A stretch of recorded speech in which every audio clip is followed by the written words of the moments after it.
All right, folks. Welcome to the Monsters, Madness, and Magic Podcast.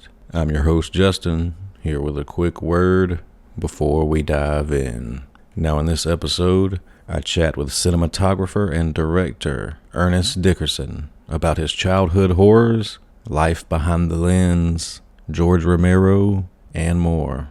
As always, thank you for listening, and if you'd like to help the show grow, please leave us a review wherever you're listening to the podcast. Anyway, without further ado, here you go. Greetings, boils and ghouls. This is your comrade, the Crypt Keeper here, reporting dead from the sanctuary of the strange. Tonight's macabre myth is a fright-filled feature, one overflowing with monsters, madness, and magic.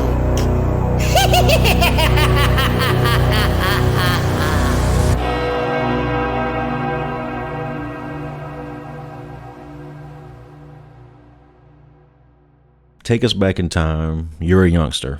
Are you a book reader, fort builder, troublemaker, or all of the above? Book reader, fort builder. My mother was a librarian, so I had to start reading books at an early age, Fort builder because, it was always, I grew up in a housing project, Newark, New Jersey. Always was hanging out with my friends. A lot of times we had to make our own toys. We had to make up our own toys. We used to make scooters out of wooden milk crates, put on end and attach a piece of wood like a 2x4 underneath that. And then we put roller skates underneath it. And then we would do that. We also made guns out of a piece of wood where we had a rubber band that was tacked to one end and you stretch it. We had one of those clothespins at the end and we used to shoot bottle caps with that. We used to do that a lot whenever we had enough snow. We'd make our forts, and have snowball fights. At that age, it didn't take much snow to look like it was a lot, Right. So, You said Virginia? You grew up in Virginia? no, Newark, New Jersey. Gotcha. Sorry. Yeah, Newark, New Jersey. Yeah, so, so fort builder, definitely, and book reader. Like I said, my mom had me reading at an early age. I actually got in trouble in the 5th grade for reading 1984. Really? Yeah, because I was reading science fiction. I was reading a lot of science fiction, and 1984, this is back in the 60s, so 1984 was futuristic, and I started reading it, and I think it was the first book I ever read that had sex in it. But, I stayed with it and got fascinated with it. But Sister Jean David, I went to Catholic school. Sister Jean David saw it and said that I was committing the sin of pride because I was reading a book that was above my grade level. Yeah, so, she didn't like that. What an appropriate book to get in trouble for. I'm sorry, just getting in trouble for 1984. I know, yeah. I'm like 10 years old reading 1984. So, I was always reading a lot of science fiction. I was on an Edgar Rice Burroughs kick when I was much younger, reading the Mars books, the Venus books, some of the Tarzan books, but it was mostly the Mars and Venus books because I was really, and the Pellucidar books, the Inner Earth books. The Newark Public Library, where my mother worked, had a good selection of science fiction. So I would always go and check some out with my library card and read them. So, heavy reader. And then looked at a lot of movies, a lot of movies on television, movies in the theater, going to the movies on weekends, on Saturdays or Sundays was always like a big event for me growing up. So going to the movies to see movies like The Seventh Voyage of Sinbad, Jason and the Argonauts. I remember going to see The Tingler when it played in the theater. My cousin Vita took me to see The Tingler. Went to see I Was a Teenage Frankenstein. Now, when you saw the Tingler, did they have the, someone said that they saw the Tingler and they had the edition in the theater where they did the air, where it hit you on the leg? I didn't know if it happened in my theater, but what they did do is when, in the part of the movie where the Tingler gets loose in the movie theater in the actual film, and Vincent Price says, "Ladies and gentlemen, the Tingler's loose in the movie theater, scream for your life." They actually turned off the lights and everybody in the theater is screaming and they stopped the movie and a couple of the ushers went down to the front row and carried somebody out.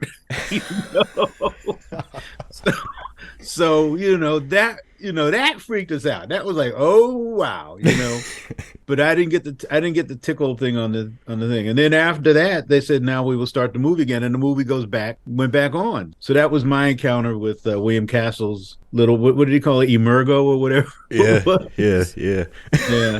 But that was fun, the new horror films or the new science fiction films coming out was always a big thing for us. The earliest movie I can remember ever seeing it came from Beneath the Sea, the Ray Harryhausen giant octopus film.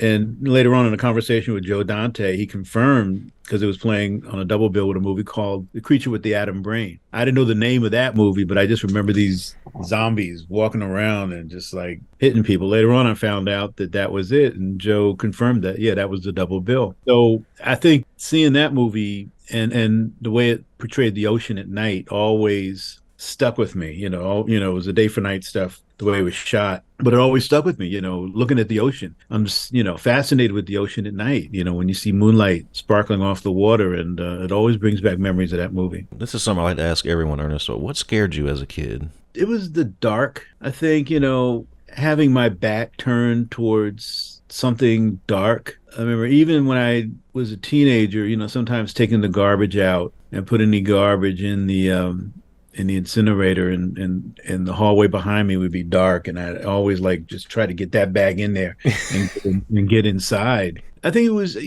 that, growing up in the projects, we had our own little mythologies. I think there was always this talk about the man with the knife. And every now and then, we would be playing, and word would just spread around all the kids. The man with the knife is coming. The man with the knife is coming. And we'd all like run home or hide someplace until it was all clear, And I never saw this guy, but he was, it was like the man with the knife was always, kind of like this mythological being that sometimes, the paranoia just spread amongst all us kids. Very Candyman-like. Yeah, so there was that. Yeah, it was mainly that kind of stuff. I knew that movies were a craft pretty early on, and when I started reading Famous Monsters of Filmland, that was the first magazine that I ever found that really got into explaining how some movies were made. And I was really, really, really interested in visual effects. I was a bit of a visual effects junkie as a kid growing up. Still am to a certain point, but I kind of lost interest in it when everything went digital. Yeah.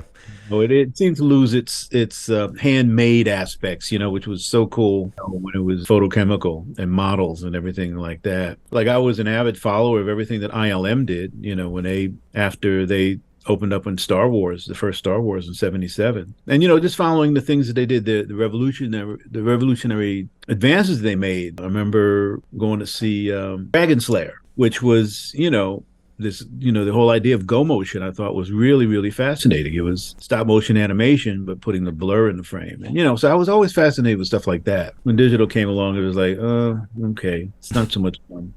But, as a kid, we used to build stuff. Always used to, I had an erector set. My friends had erector sets. We would get together and just, trade each other's stuff and just have building stuff parties, So what about your parents, Ernest? Were either of them artistically inclined? Did you pull some of that from them? No, my mom was a good reader. My dad died when I was 8 years old. But my mom was a reader. I don't think she ever understood my love of science fiction and horror, but she didn't dissuade me. I never was told, don't watch this movie or don't watch that movie. I was an altar boy going to Catholic school and everything. And we had these lists of movies that, what they call it, morally objectionable by the Catholic Church. And they were the movies that were condemned. And one of them that I really wanted to see was Black Sunday. Mario Bava's Black Sunday was on the condemned list. And finally, when I finally did get to see it, I was like, whoa, this is so good. All the movies I wanted to see were like down on the list where we weren't supposed to go see that stuff. The quickest way to get a kid to want to watch a movie is tell them don't watch it, Don't watch it, yeah. So when did you begin to experiment yourself creatively, be it with short stories or maybe shooting your own Super 8 movies or what have you?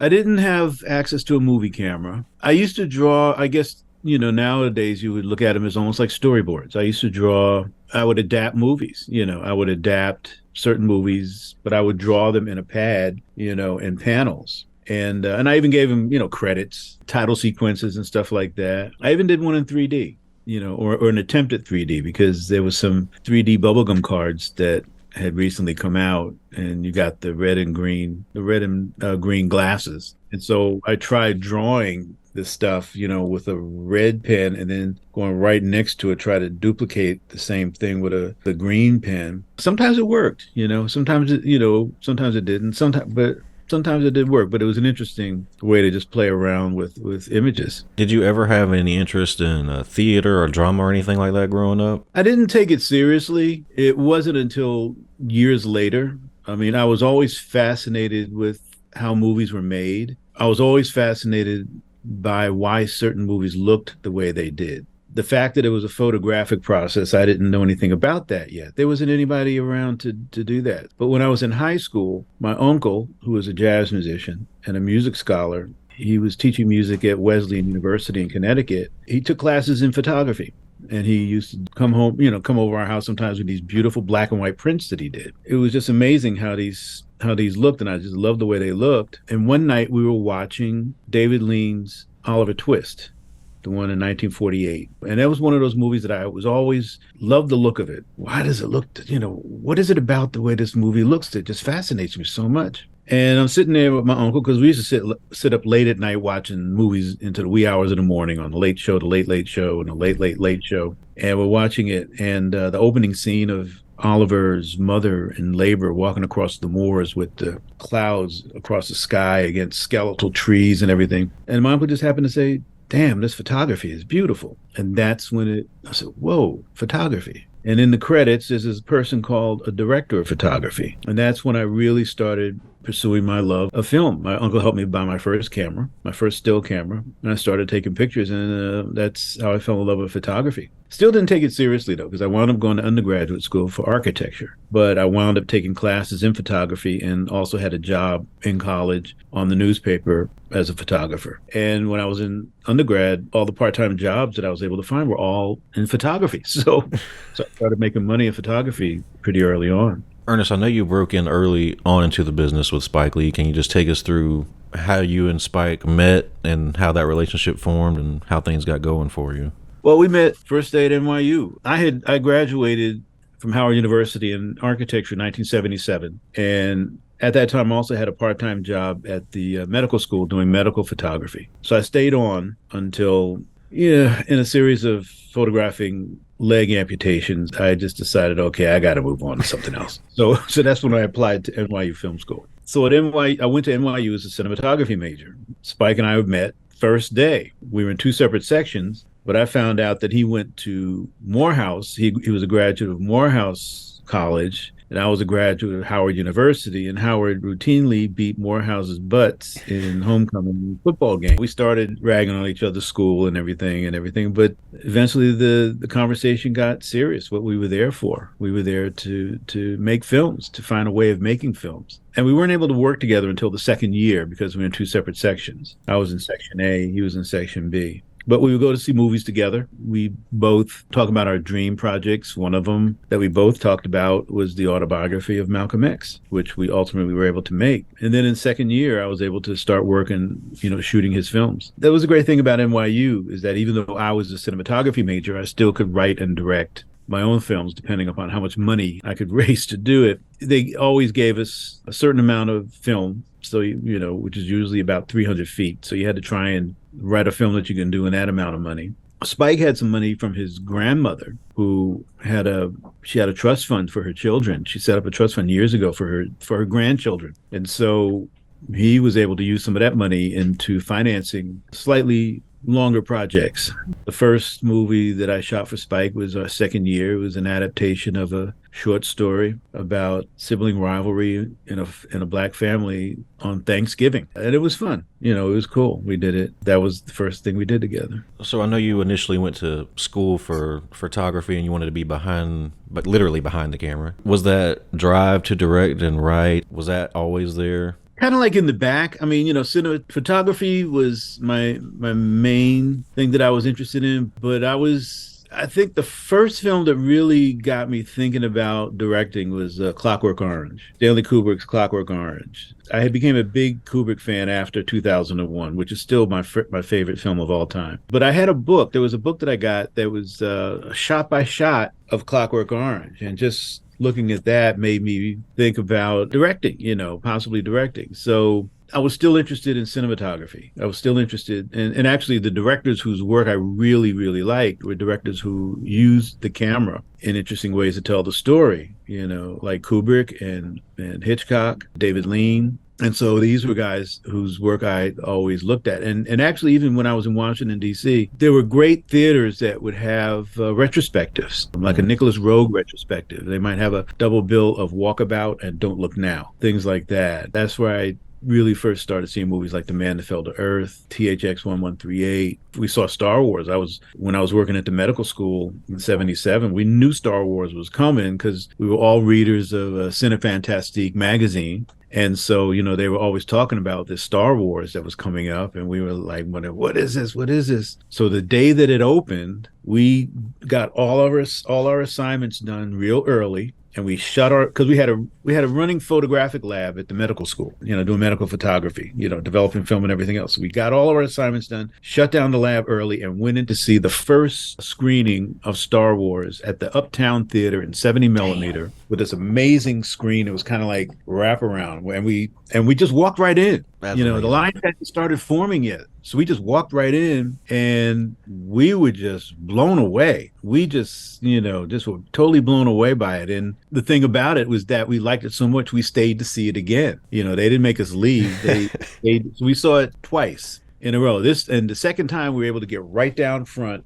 right in the wraparound, right in front of the wraparound screen, it wasn't right in front of you. It was like the front of the theater kind of like curved up. So there was some distance between the front row seats and the screen. So that shot of diving into the Death Star trench was like a real roller scoping experience. And we just were blown away by it. And when we walked out the theater, the line was around the block. And so, we had already seen it twice, so we'd have to see it again for a while. It was an amazing experience, the kind of experience that makes you want to make movies. And do you think that since you started with cinematography and learned the ins and out of the camera, that kind of helped you have some tricks up your sleeve when you did begin to direct on your own? Yeah, I still look at what I can bring visually to a script, how I can use the camera to tell the story. And even in the television work, my gods are Orson Welles, Alfred Hitchcock, Stanley Kubrick, David Lean, David Lynch, some of Francis Coppola, and Scorsese, definitely Marty Scorsese. When Spike and I were in film school, Raging Bull was a major, major influence on both of us. Just people that know how to use the camera like a paintbrush in ways of telling the story. And so, it's something that I started developing in my work with Spike. But when I started directing, I always look for something that I can, a way of approaching it visually.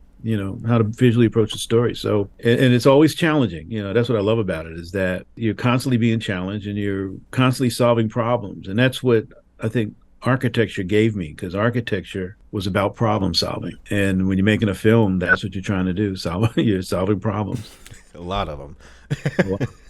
After that first film with Spike, how did the opportunity to work on Tales from the Dark Side happen for you? Well, what happened was that after I did Sarah for Spike in the second year, his third year project, his graduate thesis film, was Joe's Bed-Stuy Barbershop, We Cut Heads. And that actually went to a festival in New York called New Films, New Directors Series. It was seen by somebody that ultimately gave me my first film. I was shooting promotional pieces for the Archdiocese of Brooklyn, public relations type stuff, occasional music videos for small-time groups and stuff. And I had no idea how I was going to be able to get into the union or how I was going to shoot my first film. And I got this phone call out of the blue. A lady named Peggy Rashke said, look, I'm production manager and I work with John Sayles. Have you ever heard of John Sayles? I said, well, yes. John Sayles at that point was the premier #1 American independent filmmaker. And she said, well, he's getting ready to make a science fiction film called The Brother Who Fell to Earth and would like to talk. And she said, it's kind of like a Roger Corman-esque kind of a thing.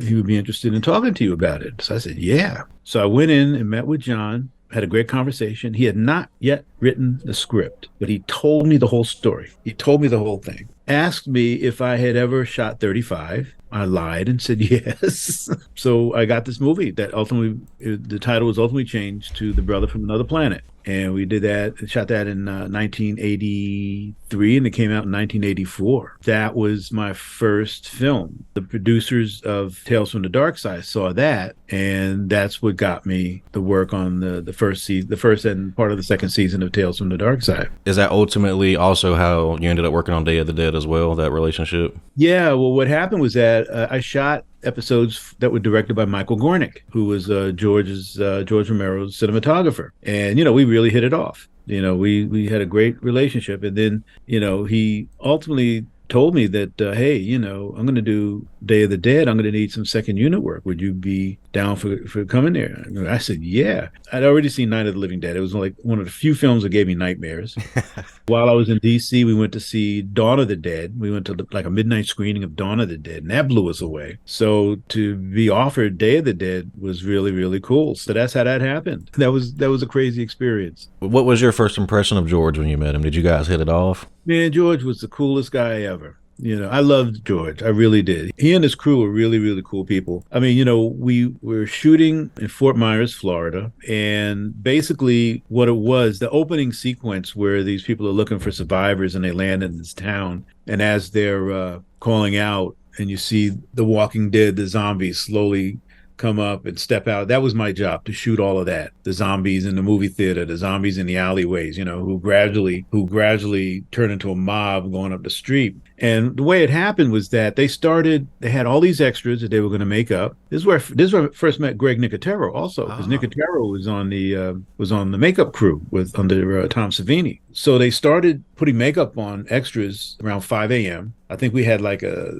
6 a.m. call or a 7 a.m. call, and they would feed us zombies one by one. And we did the things like the alligator sitting on the pile of money. That was crazy because the alligator did not want to sit still. So it was like rolling, they had it tied up, roll camera. And then the guys like untied it and jumped out of frame. And I had maybe only a couple of seconds till the alligator started like buckling and stuff. So had to do that. I remember fighting to get the newspaper to like blow up against the garbage basket, say the Dead Rise or something like that. And then they started feeding us zombies one by one. As they came out, we would film singles and doubles and more and more and more and more. And the plan was, by the end of the day, after they had been able to really make up, I guess it was about 100 zombies. I forget exactly how many. We were going to have this high angle shot from this rooftop looking down on all these zombies walking up the street. And so it was gradually building up to that. It was an interesting experience because I didn't have anything to work with. I had like 2 shiny board reflectors and I think 1 sun gun. You're talking about bright Florida sunshine, and I'm trying to shoot underneath an awning of a movie theater, which is dark. So the contrast is amazing. Normally, you try to pump light in the dark to bring it up closer to the brightness of the sunshine, but still dark enough to register as dark. And it was tough doing that. So we were going at it. My friend Frank Prinzi, who had been my AC on Brother from Another Planet, was my AC on that, and we were just trying to go with it. What was really funny was that we were supposed to look at dailies. George had a house on Sanibel Island, and there was an old movie theater there. So they rented the movie theater for the day, and instead of showing the dailies on their screening room, they were going to show dailies in this theater. Since I had to catch a plane back to New York, my dailies were up first. And I'm sitting there with Michael Gornick and George and John Harrison, and because John Harrison was the second unit director, and we're looking at my dailies, and my dailies came up, and they were so dark. They looked like really bad day for night. And I said, oh my God, did I mess it up? What? Wait a minute. I couldn't have done it. That couldn't be that. And I'm feeling George fidgeting in the seat behind me. And Michael Gornick is kind of like, next to me. So I jumped up and I ran back into the projection booth. And this is the Deep South now. And so there's this guy who's the projectionist who was probably around late 60s, early 70s, And I said, excuse me, sir, can I take a look at the film? He said, why you want to look at our film for? Well, it's looking pretty dark. And he said, it's not dark. This is where we always show our movies with our projected like this. I said, well, I think your bulb is turned down a little bit too far. So I was able to get a piece of the film and hold it up to the light and look good. Michael Gornick came up behind me. He said, it looks good to me. I said, okay. Well, we went down and we said, well, told everybody, well, it looks good when you hold it up to the light, but then we're looking at these dark dailies. And they said, okay, Ernest, you better get your plane home. Thanks for coming down, and we'll talk later. Man. So that flight back from Florida to New York was like one of the longest flights I've ever had. I kept thinking that I couldn't have set my meters wrong. I didn't, but boom. I'm just trying to think what happened. I got home, I walked in the door, my wife said, "How'd it go?" I said, "I don't know. I might have fucked up." I might have fucked up big time. I hope I didn't. I'm thinking this is the end of my career. And after I was home about 10, 15 minutes, the phone rang and it was Michael Gornick calling me saying, "Ernest, after you left, he put the stuff up that they shot. And that stuff was way too dark." So they took it down. They took it back to the projection booth that they had at the screening room, in the production office and they said everything was fine. Oof. Yeah, there you go. But man, oof, talk about a sphincter factor of, I of can like imagine, no text or 20, nothing either. You just 25. Yeah. After all those zombies, after they spent all that time making up all those people, so it was crazy. Oh man, that's wild. But so what was funny was that every time I saw George Romero after that, as soon as he saw me, he'd bust out laughing. he would always bust out laughing. Yeah, he was cool. I really love him. I miss him a lot. I really do. So Ernest, I can't skip over this because I watched this with my grandpa when I was way too young. I got to ask you about Eddie Murphy's Raw. How did that happen for you? Actually, it was Robert Townsend who called me because he was going to direct it. It was right after, I think it was right after She's Gotta Have It came out. But anyway, I got this phone call from Robert, and he wanted me to shoot it. And we were able to bring in Wynn Thomas as the production designer, who had been production designer on She's Gotta Have It. We set it up. It was real interesting. We tried to design the look of it. The whole idea was to do a red curtain with Eddie wearing a black leather suit. And so we were going to shoot at the Felt Forum, which was in Madison Square Garden in New York. And so we were all, we bought the curtain and, we knew Eddie had this black suit because we had seen him in it. Eddie wouldn't talk to us. We kept trying to have meetings with him, but he wouldn't talk to us. He wouldn't talk to me. He wouldn't talk to Robert. We kept trying to schedule and he kept calling it off. So one day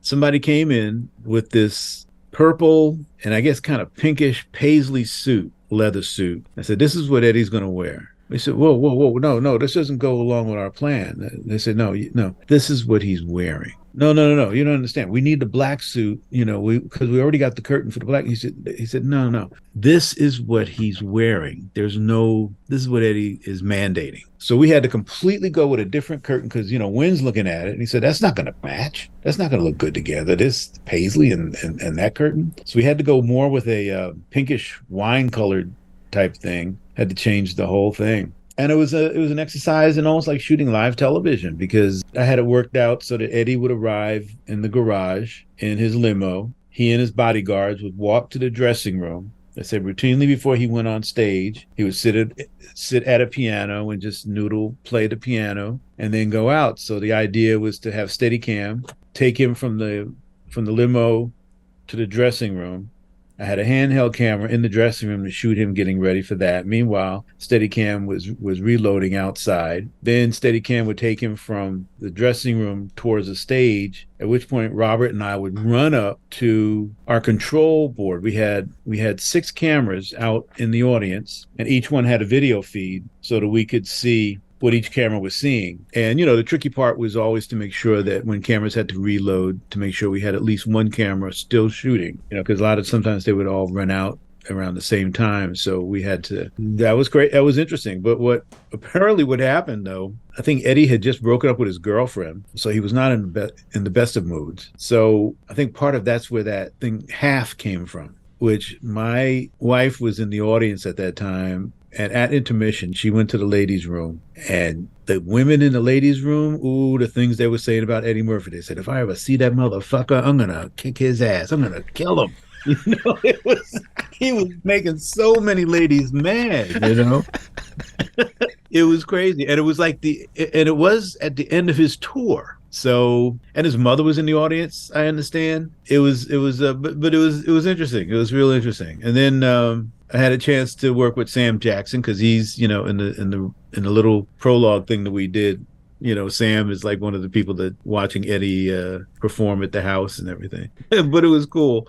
Yeah, apparently Eddie was not in a good mood, and it came out in his performance, which sometimes happens with comedians. Yeah, yeah. So correct me if I'm wrong, Ernest, but Juice was your directorial debut? Yes. I just wanted to ask you, clearly, 90s, we're all aware of Tupac the artist. I wanted to know what you thought about Tupac the actor. Were you surprised? Well, when we first met Tupac, to me, that's what he was. He was not known as a rap artist at that time. He was a background singer and a roadie for Digital Underground. So when he came in and auditioned as an actor. We had no idea until later. He had not done any albums yet. He had not really put anything out yet. He was still unknown as a rap artist. But later on, I was to find out that his management company, they were pushing him to record around the same time that we were shooting the movie. And what was really interesting about Tupac was that, a lot of guys came in and auditioned for Bishop. I was having a hard time finding Bishop. That was really the last character to be cast because a lot of guys thought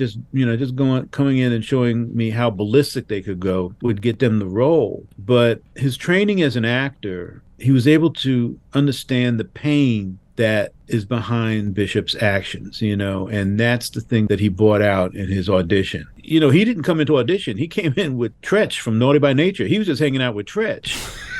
And Tretch came in to read, and I'm at the point where I'm getting desperate because I'm still not finding my Bishop. And so it's basically, hey man, what about you? You want to read? Me? Oh yeah, sure. Why not? And at first I gave him the pages for the character of Q, and so he did that and thought he was pretty. I thought he was pretty good. But then I just said, "Can you stay a little bit longer?" And then I gave him the pages for Bishop, and he went away, came back, and auditioned and knocked it out the box. When did you realize yourself that when he starts becoming the worldwide Tupac that we all know that was that guy? After the movie came out, but while we were shooting the movie, in between setups, he always had a notebook, and he was always over in the corner. When he wasn't hanging out and fooling around with the cast, he would sit in the corner and write. And he was always meeting people. He was always, if he saw somebody on the street that looked like they had an interesting story going with them, or they looked like they were in trouble, or looked like they had some kind of problems going on or something like that, he would always talk to people. He would always talk with people. We were always trying to come on, man, we got to get the shot off. You got to tell her goodbye and come get the shot off. So, and I like to think that a lot of the people that he talked to, a lot of those conversations probably fueled a lot of his music. He was a brilliant young man. I wanted to ask you about your take on The Most Dangerous Game. You bring together Rutger Hauer, Gary Busey, and Ice-T in one movie. Is there any stories from set about those guys? Yeah, well, it was Ice-T, Rutger Hauer, F. Murray Abraham. I was really, and Charles Dutton, I was really, and Rutger Hauer, man, Rutger.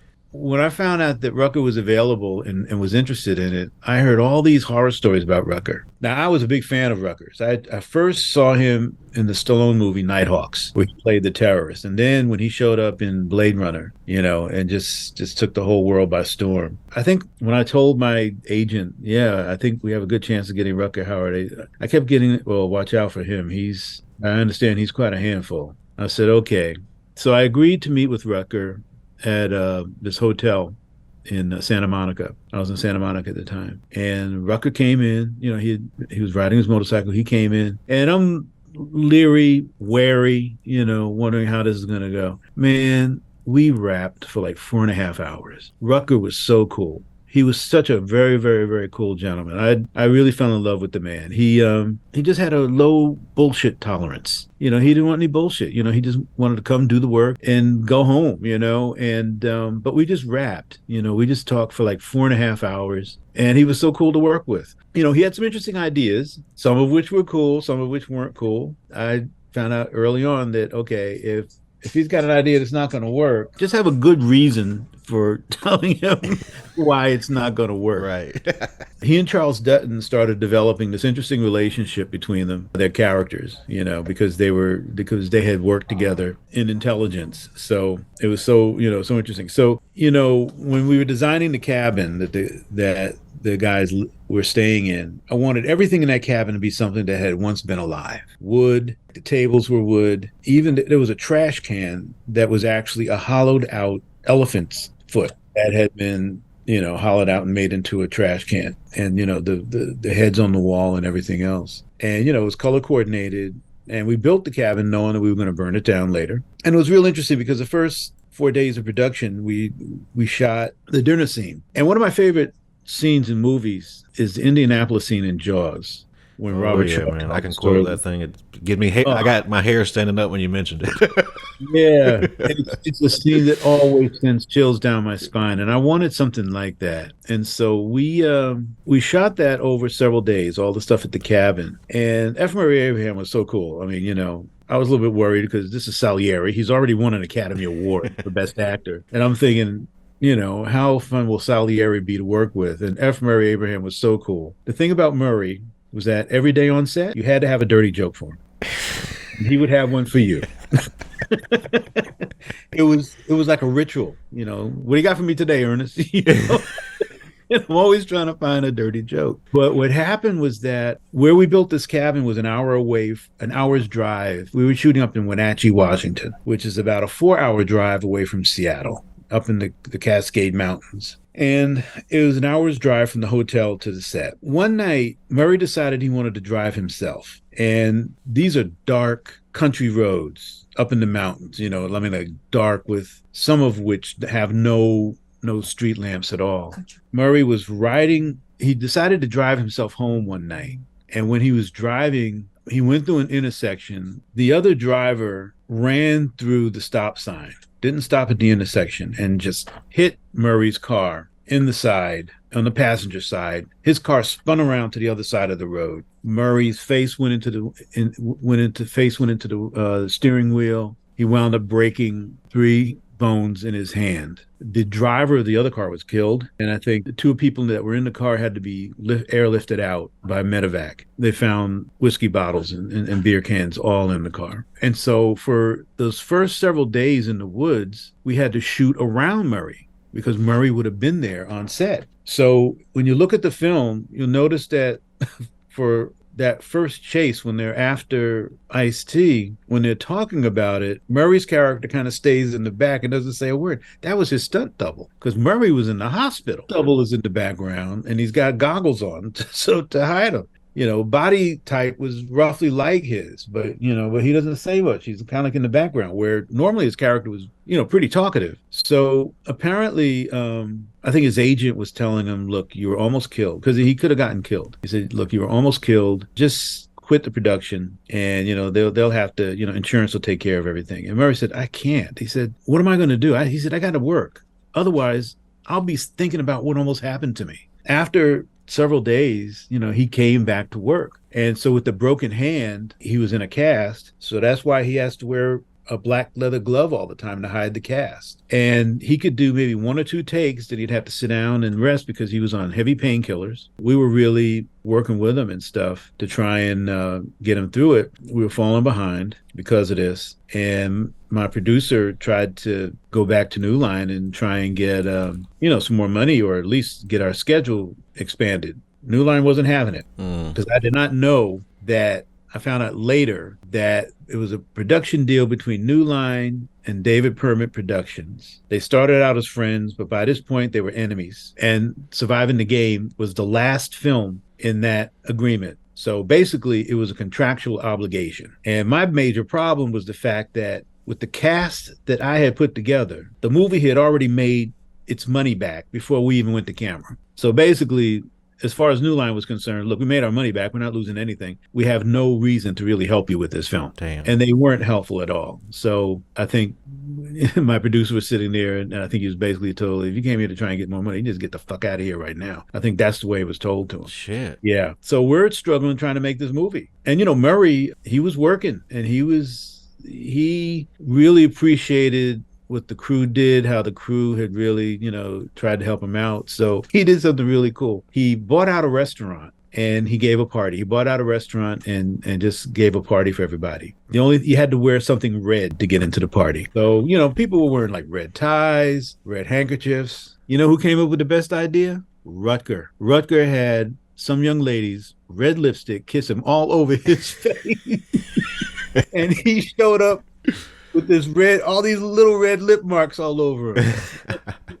Too cool for school. Yeah. The man was a genius. The man was a genius.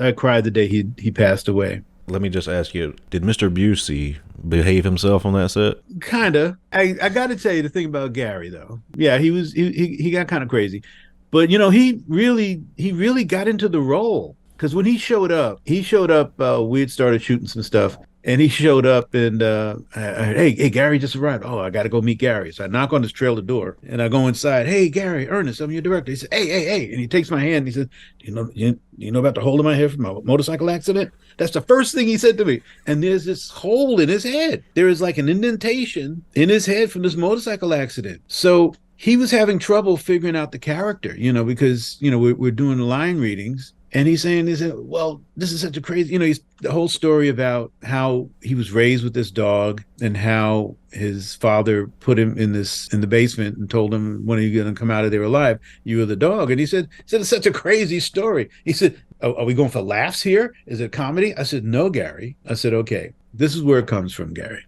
It's a true life story that was told by a young kid who was raised in a white supremacist group up in Idaho. And this kid's father wanted to toughen his son up, and he took his dog away, starved the dog for 2 weeks. The kid didn't know where the dog was. The father took the kid out. The dog was tied up in a barn, and the dog was like ravingly hungry by this time. The dog was going crazy in there. And the father told the son, he said, look, that's your dog in there. Your dog's hungry. I'm going to put you in there with your dog. That dog's going to attack you. I said, I only want to see one of you come out of there alive. You or that dog. And when I told that to Gary, he said, oh, man, really? He really freaked out. He said, really? And he told me, he said, Ernest, you really watered my garden.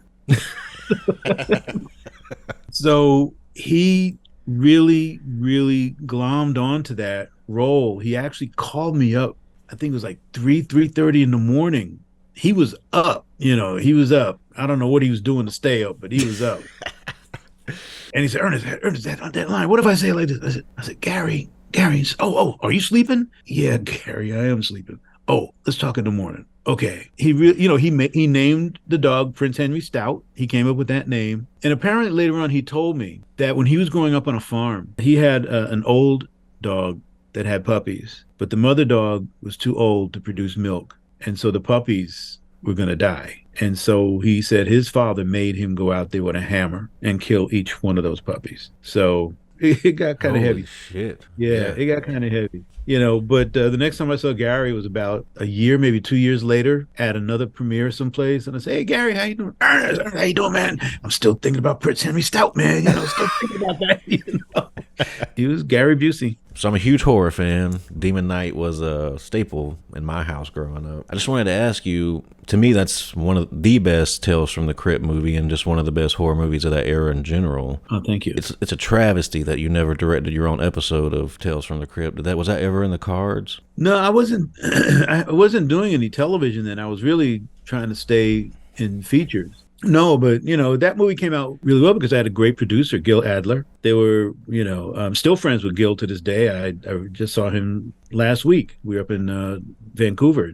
He and his wife are up there. So we're trying to find stuff to do together still. Mm-hmm. No, and actually, even though it was under the banner of Tales from the Crypt, it wasn't really a Tales from the Crypt movie. It, didn't have that comeuppance, that somebody getting their comeuppance formula that the Tales from the Crypt had. What I liked about it was that it was a chance to create like a mythology, a new mythology. Gil was really, really supportive. He was really cool. The time and the budget that we had. And I'm glad that he took my advice because, the whole thing is set at night.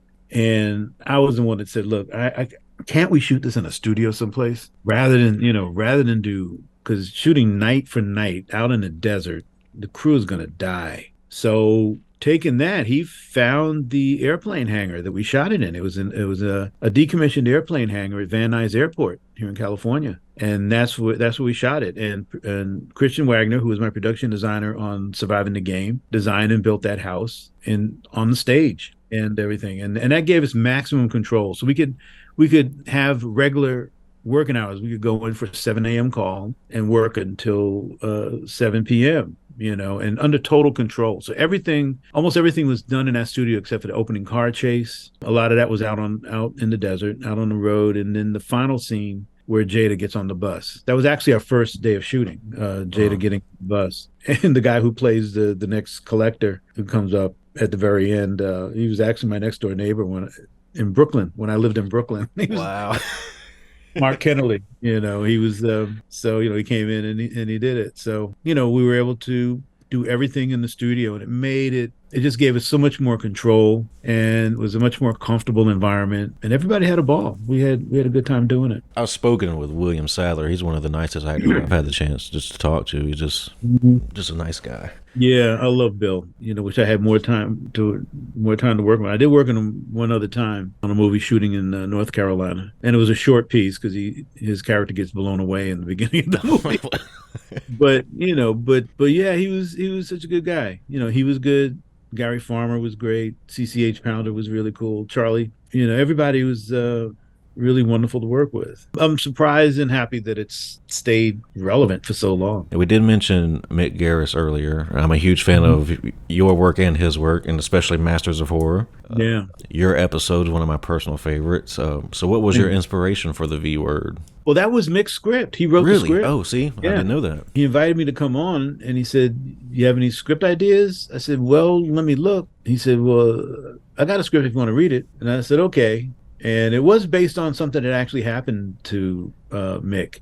I think as a kid, I think they actually did sneak into a funeral parlor or a funeral home. Got a chance to go see bodies and stuff. I actually watched it the other night, a couple of nights ago. My first time seeing it after years. I haven't seen it in years. And yeah, I thought it was pretty good. It was great to work with Michael Ironside. He was so cool. The two young guys that did it were really cool. The young lady who played his sister, the main character's sister, Terry Gilliam, used her in his movie Tideland. It was great. It was great. Mick was a great producer. He kept everybody away from me and basically let me make the film that I wanted to make. It doesn't happen all the time.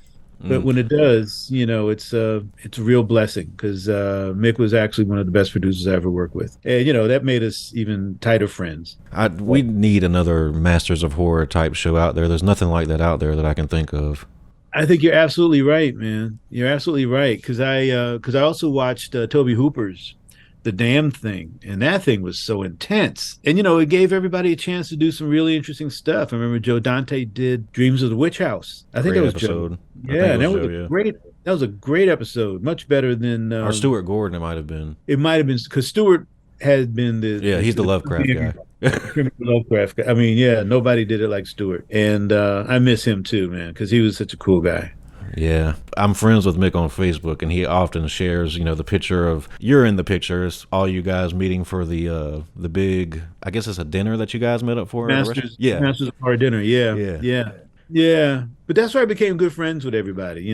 Actually, somebody became one of my tight running buddies was Toby Hooper. Toby used to come over here. He was my cigar smoking, scotch drinking partner.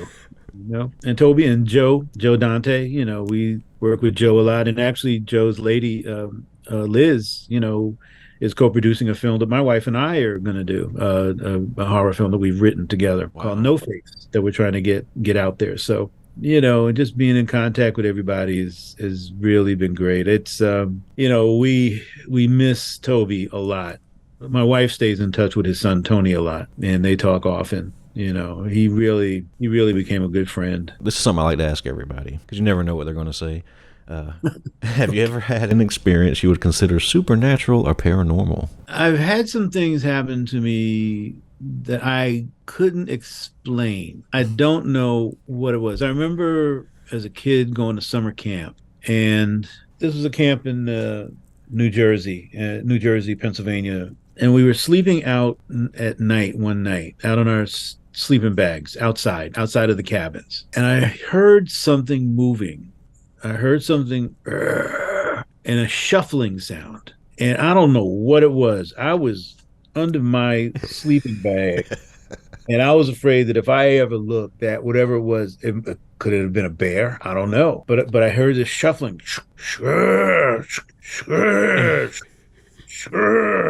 So I don't know what that was. Sounds like Frankenstein. Yeah, or or something. Yeah. Then another time, I've always been a swimmer, and I go to the beach, and I remember going to a beach in New Jersey. I think it was Asbury Park, and swimming. And I was swimming out there. I'd swim pretty far out, and I was swimming out there, and I'm treading water, and I'm looking back towards the shore, and I heard something behind me. Something went, and I turned around, and there was nothing there. But all these bubbles were coming up. All these bubbles, like a whole bunch of bubbles, is coming up from underneath the water. I swam back to shore so fast. I was so happy that I made it. So I don't know what that was. Those are the two things I could think of. There was a house that I lived in New Jersey. That was an old house. My son always used to tell me that he always felt that the house was haunted to a certain extent. And I said, oh man, you're just imagining that stuff. And I forget why I had to spend the night in his room one night, but in his room one night, I'm sleeping and I thought I felt something right next to me. I had to look around, but I just had this feeling that I was not alone. Made you think about it, huh? Yeah. I mean, was it my imagination? I don't know. But those are the only things I can think of off the top of my head. Hey, those count, man. Yeah.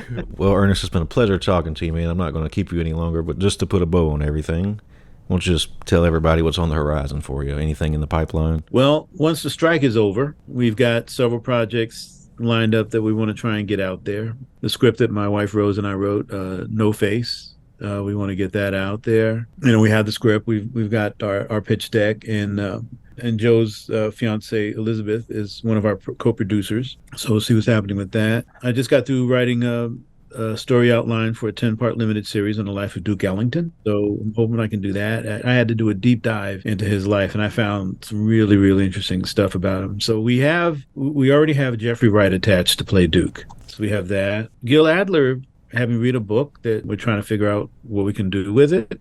So hopefully we'll have a chance to work together again. Always looking for stuff, always looking for new projects. I wrote an anthology series updating the works of Edgar Allan Poe to modern day near future called The Haunted Palace. And so want to try and get that out there too. Always looking for stuff.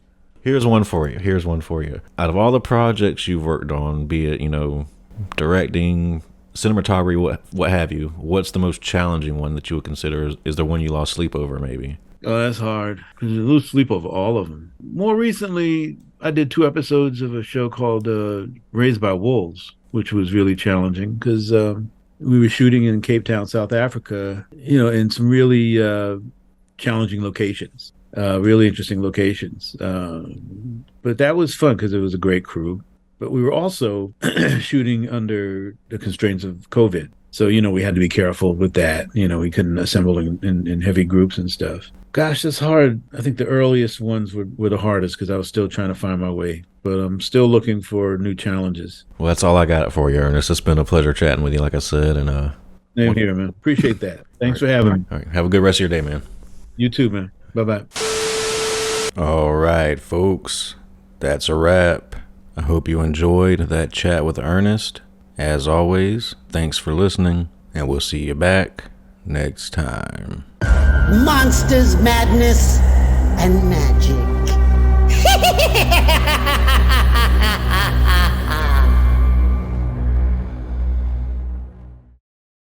Welcome to the night. You think you know Night Demon? Then the Night Demon Heavy Metal Podcast is for you. Step into the darkness as we peel back the curtain to give you an unprecedented, all-access look into the mind and the heart of the demon. We're talking band history, song analysis, studio anecdotes, stories from the road. It's everything a diehard Night Demon fan could want and more. This is the only place to learn the inside scoop, the deep dive trivia, the untold tales from the band members themselves and those closest to the Night Demon story. Need more? The sacred Night Demon Crypt will be pried open to reveal demo recordings that have never before seen the light of day, all with in-depth commentary by the band and the people who were there for the writing and recording process. This is a gold mine, a treasure trove of all things Night Demon. Head over to nightdemon.net or wherever you listen to podcasts. Listen to podcasts.